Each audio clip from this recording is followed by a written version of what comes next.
News TV Uganda. Tell that story to Nyumize wamunange Mpaji given Brian Kagati the gospel music nanana bebaza mikwano gyaffe okuba bagobereza abalungi era abalabi ab'olulango ekyo mukola ky'amaanyi nnyo nnyini ddala. Mukama Katonda abeere nga akibabalira mwe baganda baffe abawangaalira mu ggwanga wano Uganda.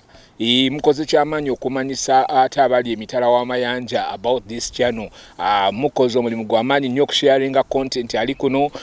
Bubaka bangi ne babulaba omulimu mukola gwa ttendo. Ate mmwe abatulaba okusinziira emitala w'amayanja aŋŋamba nti may the Lord God bless you for that incredible work you are doing for the kingdom.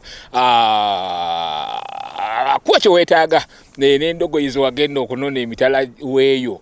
Oba oli awazi kulage mu linnya lya Yesu. Mpaji given Brian Kagati the gospel music nanana amaze okuba nga njabula. Tell the story to Nyumize. It's the program. Right now tumaze okuba nga tusimbula tuli mu bitundu by'eno ekiwaatule. I've met with one of the sounding relevant element in the gospel music industry. Omusajja ono bw'oba tonnategeera byayimba tosobola kumutegeera nti muyimbi. Bw'oba tonnamutegeera nti tonnategeera byayimba tosobola kutegeera nti waliyo omuntu afaanana nga ye. Wabula kyenja okukubagulizaako nti after this interview just switch to his YouTube channel olabe kye bayita music we bw'afaanana. Ate mwe abawuliza radio kyemanyi mumumanyi naye nammwe abagobera gospel music, but if you don't know about his music switching just ku YouTube channel ye olabe music we. Tokomaoko subscribinga, likinga, commentinga kubanga ono guy yenze yampangula. At this time around tuli bitundu by'eno kiwaatule tugenda kubanga tusharinga mu wamu n'omwami ono kwengenda okubanga nkulagako very shortly. He's a father, an engineer, a gospel artist, a songwriter, and a responsible citizen of this country, Uganda. Tugenda kutunulira obuzaale bwe, obuto bwe, obulamu bwe ne musical journey ye wamu n'ebintu ebigwa mu kkowe eryo. Twegatteko nga tugenda okuba nga tuwayamu ne Simon Mukisa Kaliza. Neyanziza okubeera ku Church News TV ne Brian. Amina sebo. Neyanziza nze asinza osanyuka. Mukisa gw'amaanyi. Okunoonyaako sebo. Amina taata. Yes sir. Nakugamba nja kugwako mu ngeri zange. Omanyi temwagala kutunoonya naffe mu kibuga. Kati nange bwe namanya nti owangaalira mu kiwaatule muno. Nagamba tujja kukutaayiza. Tuli wano ku kiwaatule recreation grounds. Recreation center? Yeah, recreation. Ewa mwami bidandisa. Okay. Simon Mukisa Kaliza. Yani. Simon Mukisa Kaliza. Nzalibwa Busoga, district ye Kamuli, the village Namwendwa ye waffe gyenzaalwa. Azalibwa omukyala n'omwami, omukyala bamuyita Betty Babirye, omwami bamuyita Patrick Mugaya. Ye yafa naye mama akyaliwo. Ndi muzadde, ndi taata. Ndi muweereza mu church ate ndi muyimbi. Ng'ogyeko ekyokuba nti obuweereza obulala nga mu church naye era nyongerako n'ekyokuyimba gospel music. Yeah. Kaliza, oyinza okutunyumizaako ku buto bwe bwali butya? Kifaananyi ki ky'oyinza okusiigira omulabi omulungi? Wali mwana kika ki? Bw'aba akutunuulidde kati ateebereze wali mwana afaanana atya? Nali mwana ayali tafiirwako nnyo. Omwana yakulanga talina nnyo bamufaako nnyo kuba potential yo teyaliiwo. Azadde baffe like taata wange yafa nga nkyali muto nnyo, nalina emyaka nga 6 ku 7. Mama wange yali tasobola. Sisobola kimunenyeza, yali tasobola, so obuto bwange tebwali bwangwa ssaaki. Yeah. Kati bwali bwa kuluma bujiji. Okay. Yeah. Nga tuvuddeyo eyo. Ojjadde ovadde e Namwendwa. mu Jinja mu Busoga okuyingirayo gundi Kampala wano oyingira mwaka najja mu 12 olojjo mwezi gwalinga gwa mwenda kujja kwange nako kwali awo 12 mwezi gwa mwenda yeah. Kujja kwange kwali awo we kutyo tekwategerekeka naye nekanganzise kuze kwali kwa kusagirira busagirira nali simanyi nange nti ngenda kujja omuntu nansanga awo nangamba nno njagala kutwala Kampala otyo naye nga nze mu bwongo bwange nali sikirowoozangako Kampala eritalimu olongo planinga biri wa nga manyi ekyalo awo wendi buli kimu ndaba nkisobolera awo twabeeranga mu kyalo eyo nga tubeera eyo sizoni ya kasooli bwejja ne mugenda ne mugula kasooli ne muteeka ssente bwofunayo emitwalo 2 mu kyalo oba mugagga by then obeera n'emitwalo gyonga 2 kati nga olaba obulamu bwebwo nga buweddeyo era nalwawo nnyo okumanya nti Kampala asinga gye nali luvannyuma nnyo lwakumala nga omwaka nga gumu n'enzirayokko kati ngenda okuddayo nga we nali neebaka sikyasobola kwebakawo ne bye nali ndya nga sikyasobola kubirya nga n'enzikiza nnyingi nnyo mu kyalo nga sikyasobola so awo nenkyusa kati omwami gwe nali mbeera naye bwe nali nzizeeyo yali aŋŋambye nzireyo ntandika obulamu mu kyalo yandeese nga atagambye ddayo kati mu kyalo otandika obulamu batwali tubeera ffenna awaka kati n'awasa kati bwe yawasa obulamu ne bukaluba nga ebiragiro bingi ndaba maama azze waka nga ndaba ate luli nali nga tweyisanga ba Luganda kati biyingiddemu okoma wano tosala wano so ne banzizaayo mu kyalo bampa capital wa mitwalo gyali 28 bwe mbaseerabidde mu myaka 12 nga mu 22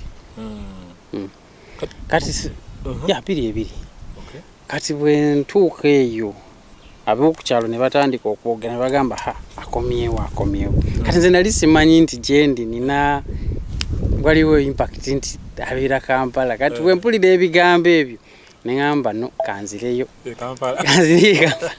kati nkomawo e Kampala naye nga simanyi wawe ŋŋenda kusula nga nina bemmanyi naye nga simanyi nti bayinza okunsuza naye ate nga nali simanyidde nnyo obulamu bw'e Kampala ku ngeri gye nali mbeera n'omuntu nga obulamu tebukaluba nnyo kati bwe nkomawo ate challenge zaali nnyingi nali sirina bulungi wa kusula ate nga nina ebyokulya nga nali simanyi nti omuntu asobola osula enjala ekyo kyantuukako oluvannyuma lwa kukomawo nekomezaawo kati naawe okusula kati be nali mmanyi ŋŋendayo gye bali bansuze baŋŋamba kati bwe nali ntudde nabo baalina saaluuni awo entinda omu gwennyini gwe nali ntunuulidde nti yagenda okunsuza gwe nali nsinga otegeera n'abulawo kati nandekaawo mu bantu abalala naye nga mbamanyi nabo naye nga sibamanyi nnyo kati babaŋŋamba jangu tugende osula eno onooyiiya enkeera okole ki ogende kati enkeera bwe bwakya nasulayo nenjiya enkeera kati nenzijukira oli omwami eyandeeta yalina site gye yali azimba Najera ate omuvubuka yali akuumawo nga nze gwe baamutuma omujja mu kyalo kati ngamba weŋŋende eyo tansuza eyo omuvubuka oli gwe baatuma okujja okunona mu kyalo gwe nanona nze namunona bwa nali ndi eno ne bantuma ŋŋende muleeta oba mu kyalo kati neŋŋendayo kati nagendayo ne mugamba omanyi byonoonese naye njagala kunsuzaako wano mbeerewoko naŋŋamba okyasulawo naye ate bwe banaakulaba jjukira eri wavuddeyo ne bakuwa ne kapito nti ogenda ota kati anaakulaba Nangamba nemugamba nonja kwekwekanga bwana abaze bambi nansuza yali wiki nga 2 tusula ku site ne tubeerawo nga noonya akasente nsobola opangisa ennyumba kati olugali 28 nga wagalese tegakomawo wagenda tegadda era nalinako transport yankomyawo kati eri wagaspendinga otya wezigenda auto waziryamu emicomo watemesa kilozi simanyi nawe zabuliraawo waliwo benawaakaawo 2 3 neziggwawo nekomawo nga sirina so nakomawo sente ezimu nenzigulako bed cover kati bed cover yange eyo nga ndi naye awo naye nga simanyi wawendaga funye ekyokwebika naawe okusula sirinaawo naye finally nenjiya waliwo abami benasanga entindaawo nagamba giro jja tukolengamu awo netutandika okolakolangamu awo tugenda ku masaiti eyo netukola nensonda obusente nenfuna ennyumba netwesonda nyumba yali yagumu kitundu nenfuna mukwano gwange 2 Muntindaawo wempisaawo waawo mukiwatulaawo fact twatupangisa kiwatulaawo nyumba yali ya mutwalo gumu kitundu otyo nensonda nga njagala tusasuleyo emyezi 3 kati mukwano gwange gwe nawa sente tusasule tuzikuŋŋaanye kati ate tugenda otukaziweze wena kitundu ng'ate ezimu aziridde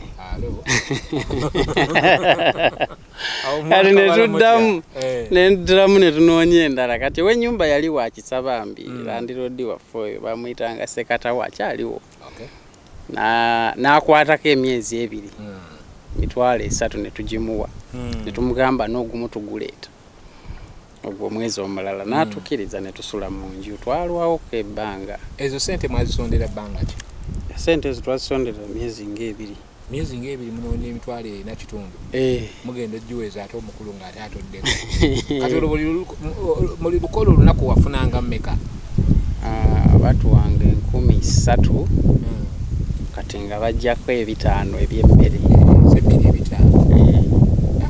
sebeera weziwerera omala okulyako emmere emisana badyeko 5 olina okuyiyako kyonoolya ekiro mpulira olusi tusula kiwatula ate nga tulina okugenda entinda tutandike tugende tukole batubulira wawe tugenda okukola kati olusi nga oba olinyemu gambye ogenda kulinnyamu ku taxi by then taxi yali ya batwalira 10 kiwatule paka nti nga 10 olusi ne balinyisaamu awo ne badda ku 2 awo naye nga tutera otambulawo tuyitaawo ne tutambula ne tugenda so obulamu bwe butyo bwe buzze bubeera olwo oyingidde Kampala ogwokubiri twagiyise ekisanja ekyokubiri kati nfeesinga Kampala mwennyini luli nali ekisanja akuna muteezo luli nali Toto wa road nga sibimanyi nali sibimanyi ffe nga tubeera awo weekend nemugendako ku Africana nga Saturday awo nga tumanyi okugenda ku Africana n'oyo gwe nali mbeera naye mwagala nnyo bambi ako wange oyo yali muntu mulungi nnyo akyaliyo wali tumutumireko mutumirako Uncle David takoze muntu mulungi nnyo yetakoze kiri takoze David muntu mulungi nnyo David takoze kati olwo olwo basamaliya bange abo awo nkulaba oyingidde mu kibuga kati okulokoka kwolokoka ddi wali wajja walokoka kuva mu kyalo oba olokoka omaze otuuka eno mu kibuga mu kyalo saali mulokole ololokoka mwaka ki mu kyalo nvaayo nga ndi mu 7th day twalima 7th day awo nga nayimbako mu kwaya aba 7th day nalimuko najja eno nendokoka okulokoka kwange nalokokera ku VCC awo Victoria City Church waliwo Pastor Dero Woodson awo entinda awo Bukoto Bukoto si ntinda eri Bukoto oba ovudde entinda nga ogenza Bukoto Victoria City Church si eri wansi wa Pastor Bedi Wanika nedda eri waggulu awo obanga agenda eri awo nga after the world mu maaso Pastor Abedi bagira bati Christ Witness Church. Christ Witness kwanti bibadde bintabula olwo Kati awo waliyo omukwano gwange yali atera okuntwala mu church nali neegombanga nnyo obulamu bwe negomba obulamu bwe engeri gye yali yabutambuzaamu yali musajja mulokole nnyo nga yeegombesa gamba obulamu bwe ng'olaba buli straight kati ebiseera ebyo n'awasa ng'olaba nti ebintu bye enkola gy'abikolamu binyuma. Then waliwo n'omwami omulala kati ono gwe ngambe yantwala mu Victory Church bamuyita Emmanuel Mugabi. Then n'omwami omulala yasinga okunjagaza obulokole bamuyita Henry Ruzinda. Webali Henry Ruzinda omwami yali akola mu State Council yali bosi waffe nga tumukolera ku site ye. Naye nga omwami ono kye nali musinga omwagala yali musirise nnyo naye nga bw'abeera mu mmotoka ne mukyala we toyinza kwogera nga anyumya ne mukyala we kwegamba nga like bwe babeera ne mukyala nga banyumya n'owulira bakwatagana nnyo emboozi abeera nayo ate nga tayogera nnyo naye bw'abeera n'omukyala nga anyumya nnyo kati obulamu bwabwe ne bunjagaza obulokole baali babiri ate nga mbabeera nnyo kumpi nga tero balaba kati de n'obulamu engeri gye bwali nga si bulungi nnyo kati ate nga bagamba obulokole buno nga ndaba option yo ndowooza kati gye nsigazza kati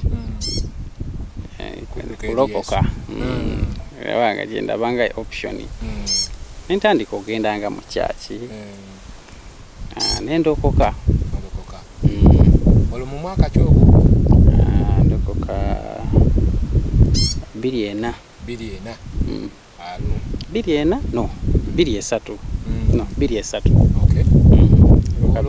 olwokoka omaze okuwasa nga tonnawasa nali sinaba ogenze ku church ebagabe Victory Victory City Church era ntinda obadde awo mbadde awo naye yali ya luzungu nnyo kati yali ya luzungu nnyo ng'ebintu ebisinga babikola mu luzungu nnyo basinza mu luzungu nnyo kati ate nga najjiramu omanye oluzungu kati nga nali siri wa luzungu nnyo kati nga luzungu era lwa luzungu paka ne kati bo kubanga pastor yali muzungu kati nga buli kimu kya luzungu kati neŋŋamba kati lumu mba ngenda ku church naye nali late kati wemba late mba mpita awo entinda waliwo awo hall bagiyita Bukenya hall yali awo mpulira abasaba omanyi edda obulokole church zonna nga tuyingira si bino eby'ennaku zino byogamba ayo church ya gundi n'abafere baali tebannaba kubaawo nnyo nga kati nga tebannabitegeera baali tebannayingira nnyo so nga church yonna nga wowulira ow'Oluganda ayimba Yesu ng'ogamba oyo wa Luganda so mba mpita awo nendaba church nenyingira kati nyingira Christ Witness Church olwo bayimba mu Luganda baali bayimba naye nali sifuddeeyo nali leeti okutuuka eri nenga kansabire wano nyingidde nasanga omwami yali ali ku program bamuyita Robert Senyonga nga yali Robert Senyonga ono yali omuyimbi w'amaanyi nga yayanjula programu kati namusanga alina ebigambo byayogera yagamba tujulira Yesu yali ayogera olunyiriri lwa chaachi yaabwe mwesimbye yali ayogera mu Act 8 nga ayogera nti ffe tujulira Yesu tetumansula tetwambala bubi engeri gye tulyamu engeri gye kati ebigambo ebyo bye yali ayogera ebyo neŋŋamba ate bino mbadde sitera kubiwulira eri kati nempikinga interest nga ndaba engeri gye babikolamu kati ate bwe nyingira nsangayo abantu nga nasangayo Betty Namaganda kati nga tubawulira buwulizi ku radio kati nga ate yakulira ali mu worship team wano Betty Namaganda yes bababiri Judith bali awo bali mu maso bali awo maji kati nga okusinza bwe kutandika owulira nga omubiri obuviiri buyinjidde n'ogamba wa ng'owulira otuuse ku ggulu so nenyumirwa church saddayo ku VCC fact saasiibula sokoliko bala kuba ebito waddeyo kusiibula obala kuba eno wasanga baluganda nnyo ngeri baluzungu nakyo kiyinza okuba kyalimu naye nawulira nga ndabika ntuuse we nina okubeera nawulira nga nconnectinze olwo mwaka kyogo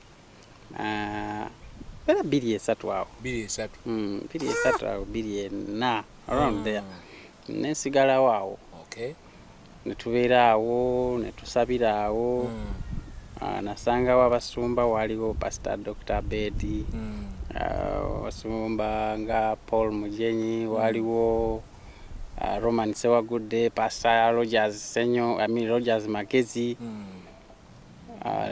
ne bakyala baabo kakati ennaku zino ate osabirawo nkyaliwo okyali awo kuva 23 paka kati nkyaliwo mukama alayika omukisa go yagukusanzaawo kubanga abamu agenda n'atunoonya okutuwa omukisa gy'aba yatuteeka oba yatusimba agenda okutumayo bamalayika tebatusangayo oteekwa okubanga wafunayo omukisa go kuba kuva 23 paka 2021 kitegeeza bw'oba wamusaba byaba yali alina okukuwa aba yabitumira ababireeta ne bakusanga era olumu ndowooza nti eriyo ne byali yaleetera bamalayika nga babireetedde abantu abalala ne batabasangawo ne babiwafa ate bamalayika tebaddayo na bintu bwe baba bazze nga balesa ebitereke abo basanzeyo be babitwala mukama mulungi omulabi omulungi ali ku Church News TV Uganda. Tell the story tunyumize. Here we are to tell the story. Tuli wano kubanga tukunyumiza mugana wange gwali side eyo yongero sharing message eno jongereyo ate liking o commenting mukama ajja kubanga akuwa mukisa yenze mpaji given Brian Kagati the gospel music nanana andi wano ne mwana mulenzi Simon Mukisa musajja mukulu yegulide linya mu kuyimba enyimba eza gospel. This time around tugezeza ko nafo kumunonya era nga tumukwatide size eno Kiwatule Recreation Center wa mwami Bidandi. Kakati sebo Simon Mukisa olwatandika di okuyimba gospel music kuba tukulabye wali omaze okulokoka tudde mu chachi ye mu chachi olwatula mwali okola ki oli ogendayo bugenzo bawe nali ngendayo bugenzi nga tolina kyokola nali sina kyenkola kuba nali sina kyenkola nga nzija naye nga ndi munyiikivu ambeerawo mu chachi kale okutandika okuyimba gospel music otandika ddi gospel music ndowooza namutandika 2018 ddala 2018 naye nali nkiwulira nga mpulira muli nsobola okuyimba nga sitandika fiya oba byakika byali bigambe kale kalokoke netagenda wala nedda obulamu bw'abayimbi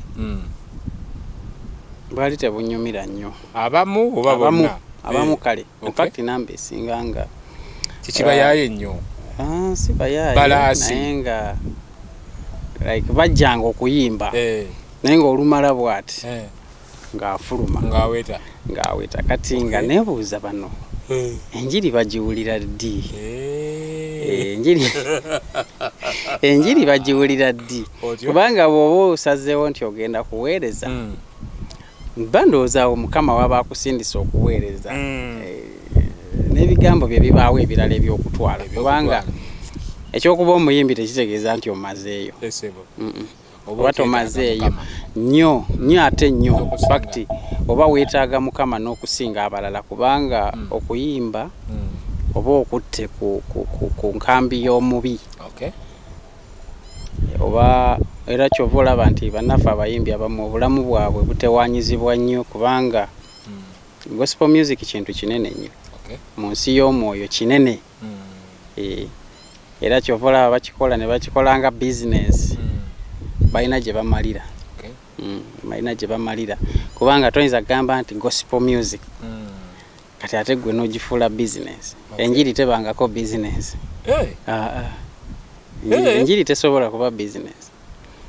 Gospel music ate gwe ogifuula business nedda tekisoboka. Wewandiisa mu UPR esi.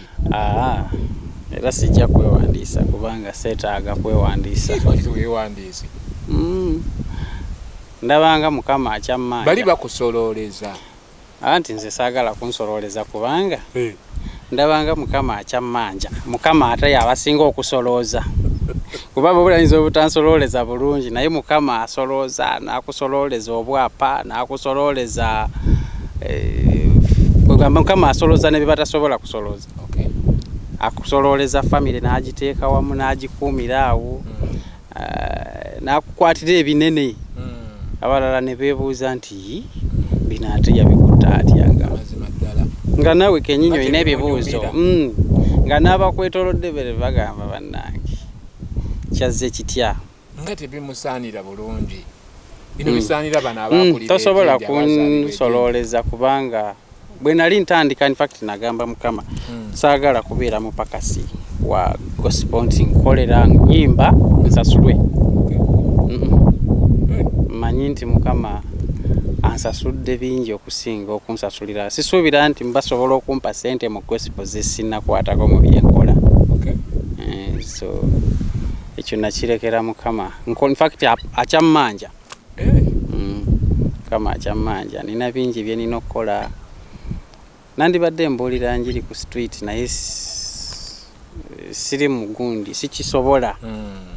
Sikisobola. Kati bubaka ki bwali yagadde okulekera mukwano gwaffe anyway oli kati ye gwe babanjiza ate aliwa yenna gwe babanjiza obanze babanjiza babanjize. Osanga bo Mukama yabatuma bajje bakikole bakifunemu nga bo Mukama we yabayisiza ebyabwe. Kati nze ebyange Mukama teyabiyiseeyo. I believe abisiza walala abiri walala. Ntambulira mu lunyiriri olugamba nti Mukama anaawanga emirimu gyange omukisa egy'emikono gyange. Nzikiririza mu kukwata ku kintu n'emirimu gya mikono gyo kubanga okeera enkya n'osasula Brian Jeje oba Pademan oba muganda wange Nisimu oba producer ino omulungi mu kibuga nimugamba nti nkolye olulungi oluyimba ng'otaddemu akasente kubeera tosobola kuproducinga good audio nga taddemu kasente ko. Oteekamu akasente. Simon ebintu byo nga bya bbeeyi. Naye kati kiri bwe kiti kati kiringa video.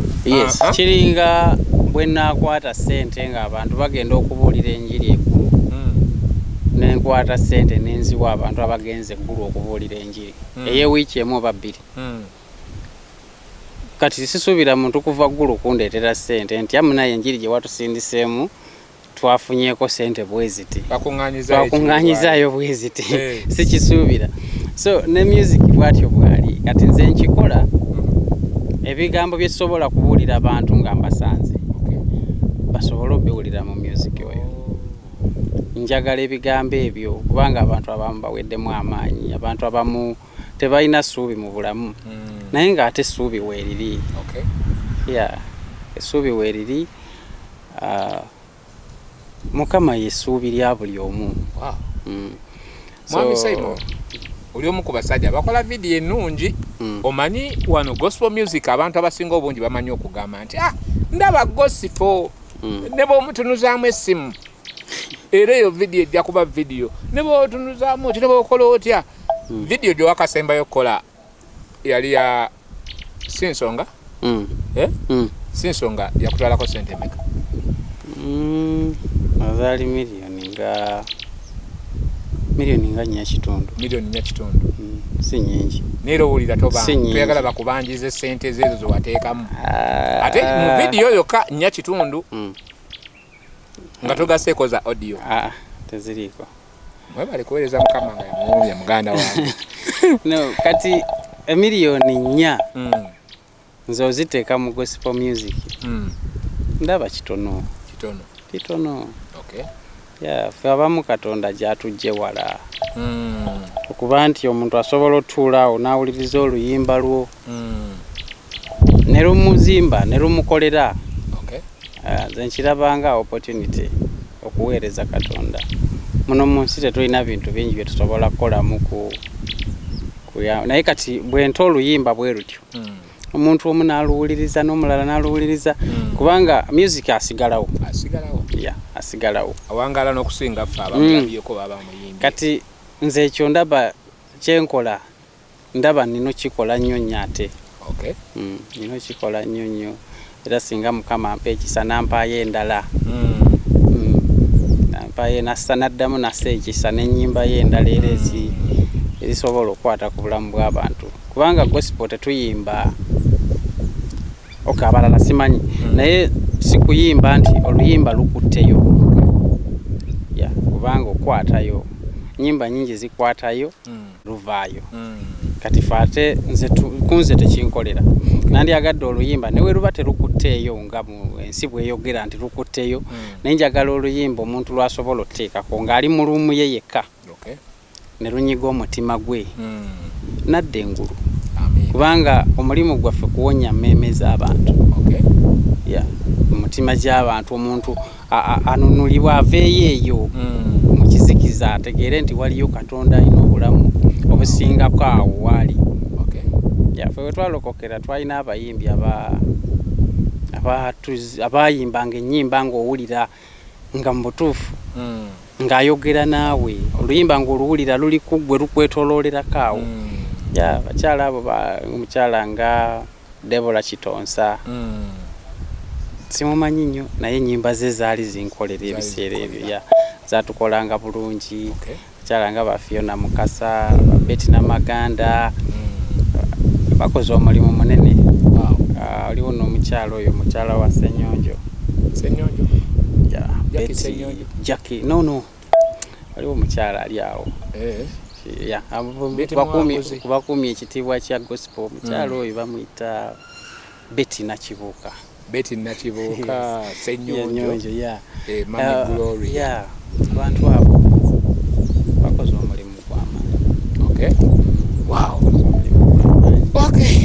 Onyumiriza ebintu kati mukulu Simon Mukisa Kaliza otandise 2018 okuyimba olotandika na luyimba ki mu nyimba zo zonna recording kati no luyimba olwo lwe natandika nalwo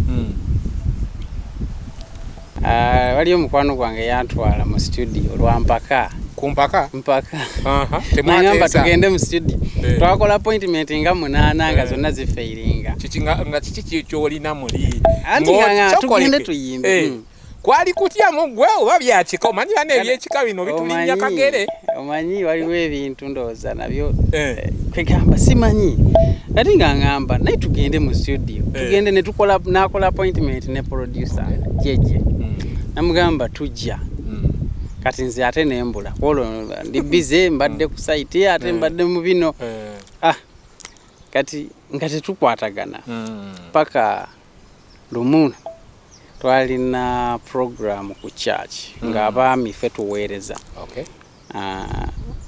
mbadde chairman w'abaami mu church I think up to now ne kati nkyali how long is it miaka giringa I think 5 years. Coming to 5 years, yeah. Kaze chairman w'abaami mu church. Kati kwolwo ffe twali tuweereza nga abaami. Kakati nga tunoonyayo ekintu ekitujja ekyetukolayo ekipya mu church bitakolebwa bulijjo. Kakati ne tugamba kati bwevanga olina naye manyi tugende mu studio nkole oluyimba. Tetwawandiika. Nze namugamba kale tugende leero nzikiriza tugende. Oli yayagalanga okutwala.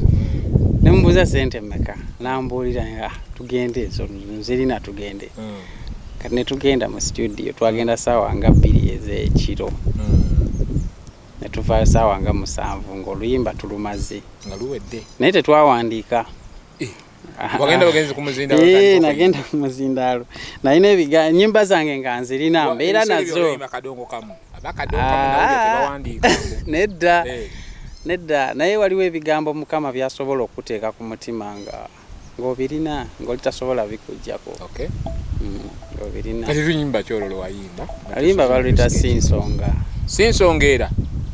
Era osembeyo kola video. Oba wadamu no recording. Nedda lwero. Olwennyini era. Fact video ezo nazikwatira wamu. Naye nensooka nentaakemu. Nazikwata lumu. Okay. Naye nensooka nenta. Endala eri okyusiza obulamu bwange. Omukwano gwo. Zeyita omukwano gwo. Kakati awo bwe tujja mu kyaki nga tulina okuweereza twagenda mu studio ku Lwakuna. Okay. Tulina okuweereza ku Sunday. Kati neŋŋamba producer nti oluyimba mbadde ndwagala ku Saturday. Mwagenda Lwakomeka? Lwakuna. Ng'olwagala ku Saturday. Naye mu kutuuka mu studio omulundi gwange gwe gwali gusooka okuyingira mu studio gwe gwali gusooka okuyimbira ku microphone ya studio nga bwe bandikoodinga naye byanyumira. Byanyumira. Nali sikiriza nti yenze. Kati nga producer n'agamba yimba mutandikamu awo n'ennyimba. Kati kapati ke nayimba naye nze nali nina chorus gye njagala. Kati nono gwe nagenda naye n'agamba tukyusemu chorus eyo. Kati producer n'agamba okay kale naye oba ojagala so kugiyimbemu awo. Kati kyenva nnyimbamu awo n'agamba okay kati then muyimbe n'eri n'ennyimba eri. Kati ava akwata eno gye najja nayo nga chorus n'agikolanga introduction. Kati ate nekinyuma nnyo. Kati omuntu nga bw'awulira Sinsonga. Kati ng'oli aba ayina sooka gamba agenda kuyimba ku ki kwegamba byanyumira. Byanyumira. Nange nesunga ng'oli atulaba. Mpulya nyakulya ku biki biwayimba kwolwo. No kati nze bwe natuuka mu studio linangamba sooka oyimba ekyo ky'oyagala okuyimba. Kyekiriwa. Jeje kale ngamba njagala kuyimba. Sinsonga biki mwoyita, Sinsonga biki byolaba, si musango waje wazalwa byona bimanyi. N'atereka n'angamba okay kati ate oyagala oyimba nga chorus. Okay. Kati oli nanga kati kati yimba ne kana akalala nako nenkayimba. Sinsonga biki mwoyita muganda wange, Sinsonga biki byolaba,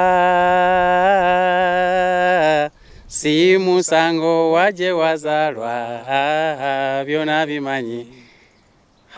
Kati ako bagenda okagatta wali okutandika verse. Jeje yali nga kikutte mbimanyi bagenda oteeka yakantu nga ayina engeri gye yakakubanga kakanyugo ng'okawulira kali wala. Neŋŋamba kitegeeza nsobola okuyimbira Mukama naye nali nzijja nga nfuna obunabbi ng'abantu baŋŋamba kubanga bwe twabeeranga ne gundi za church abaami nga tuweereza nga nnyimba ng'amanyi okulidinga worship ne worship njagala nnyo worship oyo ankola bulungi. Kati nga baŋŋamba naye lwaki tobeera mu kwaya? Neŋŋamba naye kwaya nga sigisobola simanyi bintu ebyo byakulwanira mizindaalo, simanyi ono yagenda okuyimba, simanyi biki sibimanyi sibimanyi. Namukwano gwange yafa n'okufa nga ŋŋamba yaŋŋamba naye gwe bw'otaayimbire Mukama bw'olifa n'otuuka mu ggulu ajja kukubuuza. So neŋŋamba waayi kintu kirabika kiri confirmed kanyimbe n'ennyimba fact ennyimba kati ziweze ndowooza ziringa 7-8 naye nazikolera lw'osuula lwa nsonga naye nazikolera mu mwaka gumu zonna. Ennyimba zo zizitowa bibimba lw'osuula ssebo nazideni ne baŋŋamba ennyimba ezo wandibadde otalumulumu. Ŋŋamba kiyinza okuba ekizibu nenzita zonna gye ziri mu air basinga baziwuliriza. Olwo Simon bw'oyingirira okuyimba awo mu 2018 mmanyi ebbanga lyonna wali owuliriza ennyimba naye gwe w'otandikira okulikoodinga ezizaawo nnyimba ki z'osanga ku ku mayengo nga ze zifuga amayengo nyimba kyao. Nyimba zaali nyingi. Nga Nyimba zaali nyingi oba babiri awo yalinawo ennyimba nga 2018 nyimba babiri yali yafulumiza Survivor. Okay. Survivor. Waliwo ennyimba nyingi. In fact, gospel, gospel bakoze bata ennyimba bazita. Naina waawo ngoma nga atadde alubamu ya gundi eno. Nyimba za ngoma nazo nungi zimbuzaabuza naye nga waliwo ennyimba ze yali atadde awo nga alubamu yoba yali yakubiri. I think yakubiri eyo yalimu omanyolengera emirembe gino girimu mukama ininga egyasengekeramu bannaggwano baajo. Kale olengera olwaliro mu kibuga wano bayinza okugamba mpayo ku lisiti y'abasajja ba Katonda b'omanyi mukama bayimusizza okwo kale abakutte omulembe nsobola okumenya nga temuli mu linnya lyange oba eriryo naye tekitegeeza nti tekiribaawo. Ntegeeza ki buli mulembe gubaako mukama abo baba basimbye okuguwanirira oba okugudirectinga. Kitegeera kati ntegeeza ne mu biro waliwo ebiro ebyenjawulo wabeerawo ennyimba ezidropingiddwa nga zikutte ebiro ebyo ebiro byensinga nga zikubye obwengula nga butadde. Okitegeera kati awo bootandikirawo okuyimba awo mbale nja kuwulira nti luyimba gundi kuba bwe nali nakatadde olwange bwe nti nawulirawo n'oluyimba lwa gundi nga lupyanzaawo nga lukuba wagundi awo kale obanga atwamu ka flashback fe abamu ababa tetugoberera tutegeere nti ebintu tebyakatandika okwapeninga. Okitegeera kale Simon Mukisa woolokokera nnyimba ki ezaali zivuga ebiro ebyo? Nalokokera woolokokera awo nnyimba ki omuyimbi kigogamba nti ono omuyimbi yaliko oba n'oluyimba lwe luno obweru ti? Waliwo Grace Morgan. Okay. Alina oluyimba mu 2 emeka? 2-3 awo. Grace Morgan akuba yali muzibu nnyo. We yateera mulemereko yateera mulemereko lwali luzibu lwakuba lwakuba awo ne tubeerawo ne fakti yatoba zaalinga 3 ezaali enzito waliko ne sorry setani. Yali album namba. Yali album okay. Then awo Kitonsa yaye yata mu mwaka ogwo. Beti Namaganda naye naata. Babiri naata Yesu yali ata oluyimba balita first album ye Wambatira. Yatawambatira. Okay. Ani omulala awo gwenzijukira. Ani omulala awo waliwo omukyala bamuyitanga Gladys Mirembe. Alina oluyimba yali yakola korabo n'omuyimbi omusimujjukira. Naye yaliwo n'oluyimba awo nga baluyita Afuuse ensonga. Omusajja afuuse ensonga bannange. Then balina n'olulala luyataawo baali baluyita ebizibu nga bingi olutaggwa. Amazima nze ndabye nakunze. Omusajja oyo bwe yayimba naye wamutegeera? Nalisima. Kati olwo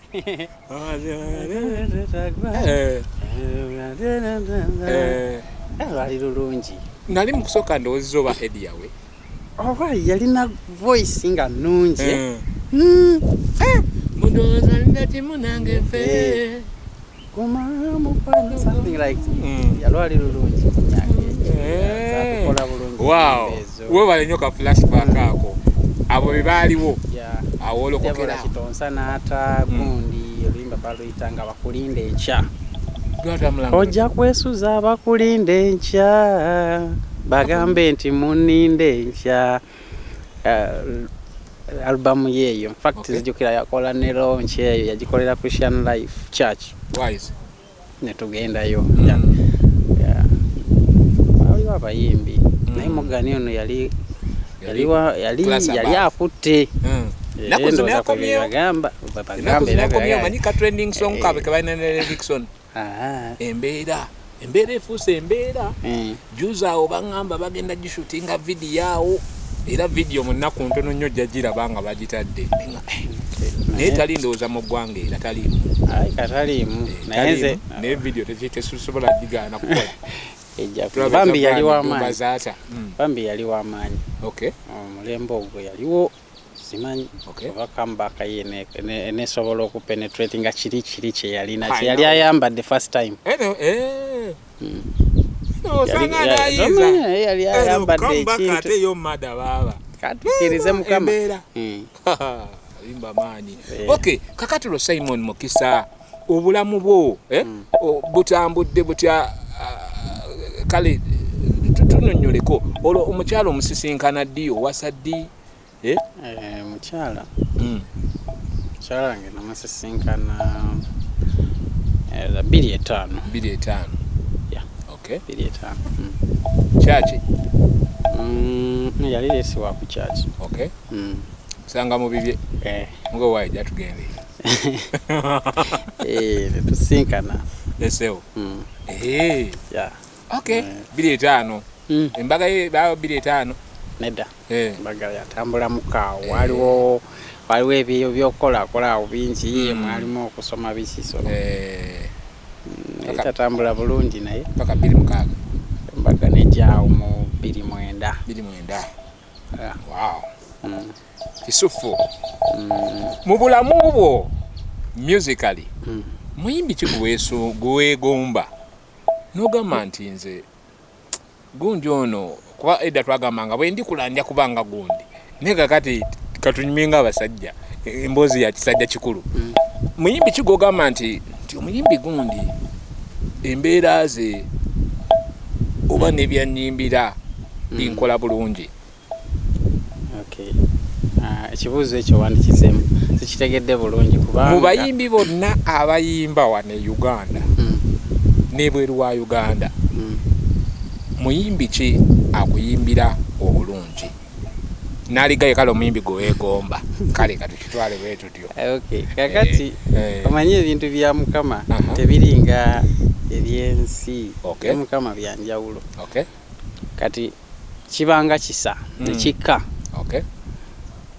kati osanga nga leero Bugemba aleese enkyangoma n'aleeta luligonde kati ebintu bya gospel music bizibu nnyo waliwo omuntu aleeta oluyimba nolaba nga kumpi ennyimba ziweddeyo olaba nga tekyali muntu alina kuyimba kubanga ng'alinga ayimbye byonna biweddeyo naye era ne wajja ekipya so kyombuuza ekyo ngamba nti ani akusingira wayinza okuba tewali kubanga bonna bayimba oyogera nga musumba alina kutugumya mitima ng'ekituufu okisirikidde nedda amazima gali nti osobola okusanga omuntu nga tomulabanga nako n'akwata microphone okuyimba n'ogamba bannange n'owulira nga mu butuufu akutuuse wala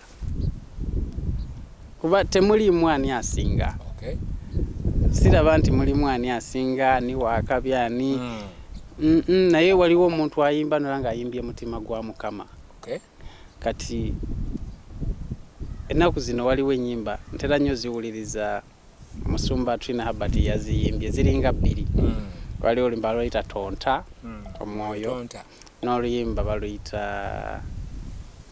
baluyita olusembyeyo mbadde nonduwuliriza ne kati mbadde nduwuliriza ne kati zakusinza nkoleki nkoleki yasooka then gundi 2020 then luno mwoyo Tonta waaguno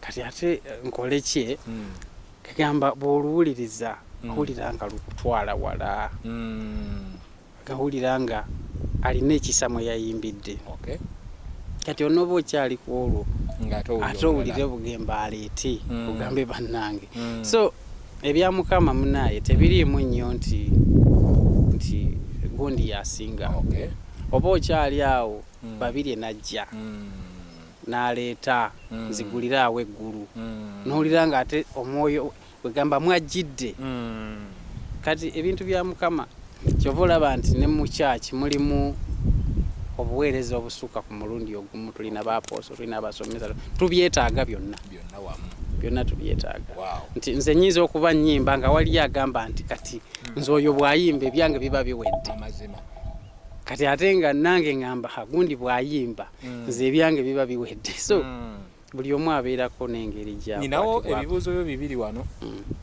tukategede ebibuuzo bibiri mbu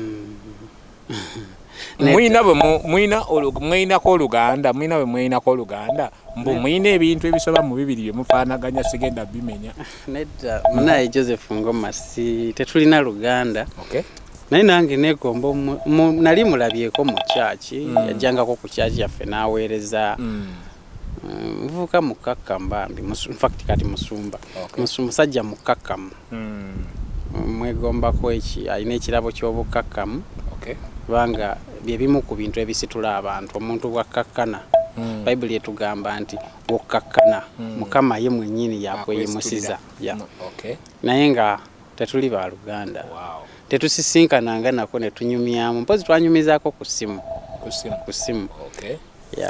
naye nga tetuli ba Luganda kakati awo nenyongerako mukulu Simon era omulala abadde abuuza nti mbu yegwe Simon Mukisa Kaliza yegwe bawa Simon Mirembe nedda Simon Mirembe just mukwano gwange mumanyi naye nga infact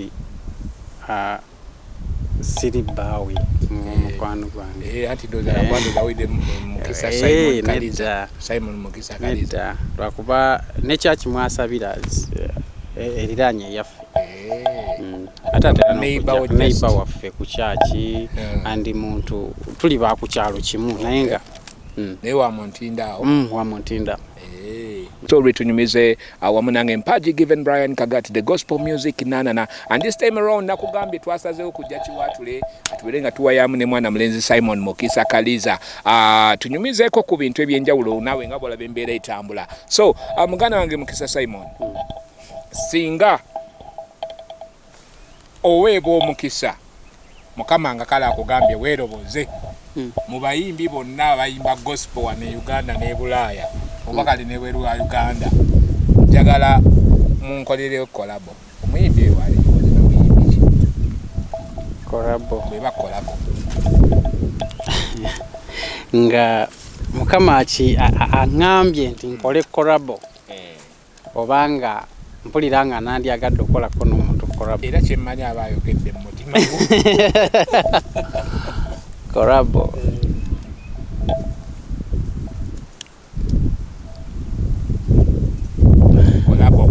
abamu baziyita ziduet abamu baziyita collaboration duet kuye omuyimbi omu n'ayimbako n'omulala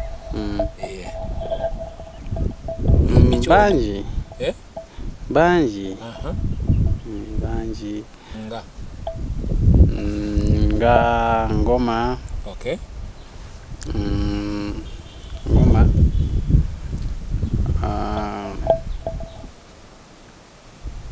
ani omulala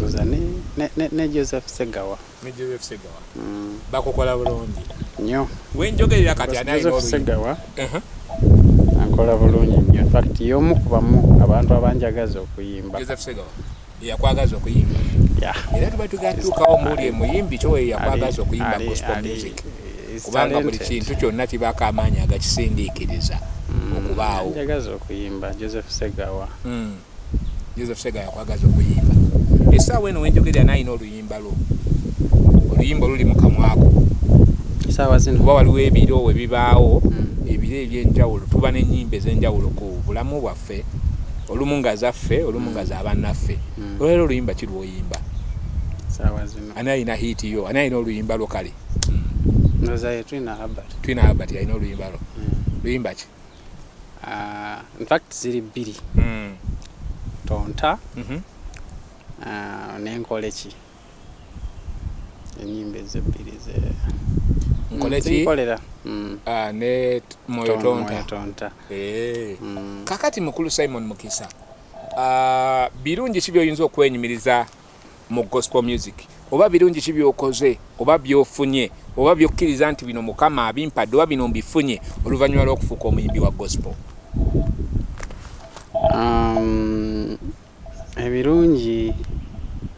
ebirungi mbifunye kuva lwe nalokoka. Kuva lwalokoka? Si lwakuba muyimbi wa gospel. Nedda tanzisizza nnaku naye kati ebirungi byenfunye mu kyo nti osobola okuvuga n'ova eyo n'ojja n'onoonyaako ate nga luli nali mulokole naye nga tonnoonyaako so ekyo nsinza kitwala lightly. Byebimu ku ebyo nti like omuntu asobola okumala eddakiika ze5 ng'atunuulidde TV ng'awuliriza Mukisa Simon eyava eri nga tamanyi na ngeri gye yatuukamu Kampala. Byebirungi ku bimu birungi byenfunye n'erinnya lyange okubeera ku kamwa k'abantu sisobola kitwala nga kya bulijjo kubanga abantu bangi banoonya ekyo bakinoonya kati nze Mukama baba akimpeeredde bwereere siyinza butamwebaza mu ekyo nti basobola okuba oluyimba lwo ne boogera erinnya lyo abakumanyi abatakumanyi abayani oyo abantu ne babeera eyo nga baagala okumanya ani oyo naye nga byebirungi byebyo naye nga tekinkyusa nnyo tekinfuula wanjawulo nti ndi supernatural ndi w'amaanyi nnyo nedda ndi muntu wa bulijjo nnyo kubanga okuyimba is a talent Mukama akituteekamu akikuteekamu kirabo kibeeramu kibamu ekiri nga okirina bw'okikwata obulungi kisobola okuyisa abalala we batayita kisobola okuyisa abalala we batayita basobola okwaniriza mu bifo eby'amaanyi n'okuyimirira mu nkuŋŋaana ez'amaanyi ne bakuyita agamba jangu wanekololo oyimbe jangu enamboola oyimbe n'oyimirira mu bantu emitwalo n'ojja Nakivubo oyimbe n'oyimirira mu mitwalo gy'abantu nga si gwe abakuŋŋaanyiza naye n'ojja n'oyimirira ne bakuwa eddakiika ezo oba 2-3 n'oyimba gye bali kyamuwendo oba olinako emmeeme z'abantu z'owonya. Kati bubaka ki bwe wali agadde okulekera muganda waffe oli atulaba nga gospel music amutandika butandisi nga naye bambi ali awo mu masanganzira agamba bankwate wano kati bubaka ki bw'oyinza okumulekera nga bwe tumaliriza muganda wange Simon? Bwenyinza omumulekera atandika gospel music ekisooka gospel music tagufuula mulimu kuba si mulimu. Mukama tasobola kuwa mulimu bw'aba kwa pointing ayinza okuwa pointing nga oli mu kkubo otambula n'akusanga busanze n'akikuweeramu omukisa naye nga si mulimu otyo era bw'ogufuula omulimu olugendo olwo olw'okugwa oba olutandiseeko otyo kubanga bw'otandika gospel music ng'otunuulidde nti bwe naayimba oba abantu banfuuweyo bwe naayimba akayimba kange ne kakwatayo nja kuba ebyange biwedde oba akikola yenna ng'oyagala gospel music kikolere Mukama n'abantu be tokikola ng'okikola nga ayagala okifunamu kuba ojja kubeera disappointed. Ojja kubeera disappointed ojja kukola ennyimba nnyingi nnyo nga tewali luyitawo olafubane nga ate kikulemerere kuba Mukama tajja nakibeeramu ekyo. Mukama tayagala tukulaakulane atwagala tukulaakulane naye Mukama gwe twogerako ye Katonda wa nnono principle tomuyitirako muganda wange Simon ku benade kwanjula like na title je video oli musumba oli musumba siri musumba naye bagamba abayimbi bakambe eyo mbu abasumba bakuba ekyo omuyimbi okufuula omulimu gwe gwakola gw'okuyimba omulimu bwe mpulira bagamba kati mpulira otandise okwogerera olulimi olw'ekisumba nedda kati Katonda gwe twogerako otyo takola olusinga ffe bwe tulowooza akola atya takola nga bwe tulowooza nti ojja genda oyimba akayimbako oyitiraawo waliwo abayitawo naye ate si kyekikulu oluusi waliwo ekisingako ku ekyo okusooka nga tonnaba kuyimba kufuuka ekyo kyoyagala kufuuka olina kintu kyoyambadde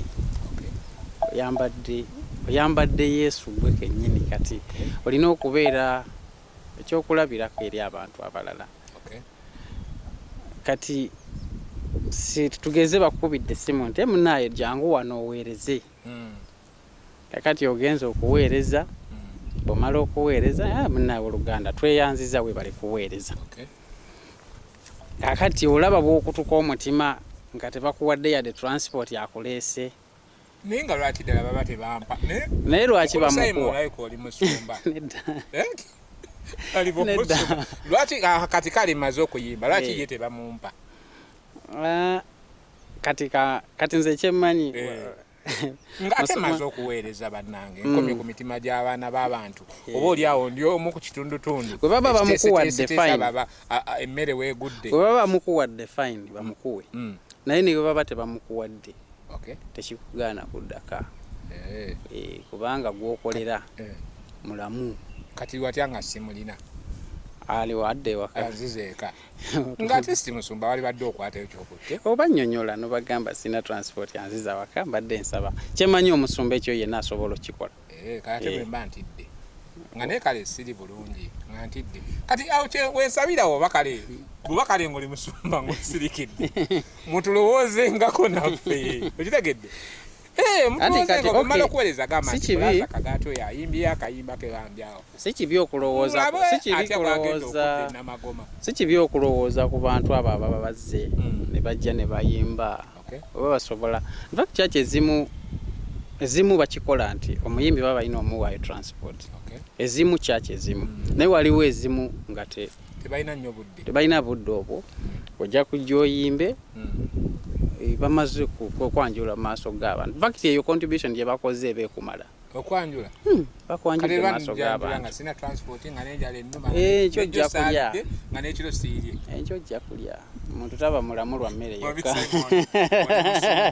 bannange bala okuba omugabi omulungi okuva gye twatandikidde okutuuka wano etwabulidde mwebale nnyo mikwano gyaffe abatulabira wano ku butaka Uganda abatulabira mu bitundu by'eggwanga Uganda ery'enjawulo abatulabira mu East Africa mu Africa at large wamu n'ebitundu by'eggwanga n'ebitundu by'ensi eby'enjawulo I'm talking about the world at large mwebale nnyo mwebale ddala yenze Mpaji Given Brian Kagati tell the story tunyumize endowooza komye wano tubadde ne Simon Mukisa Kaliza Mukama Katonda abankuumire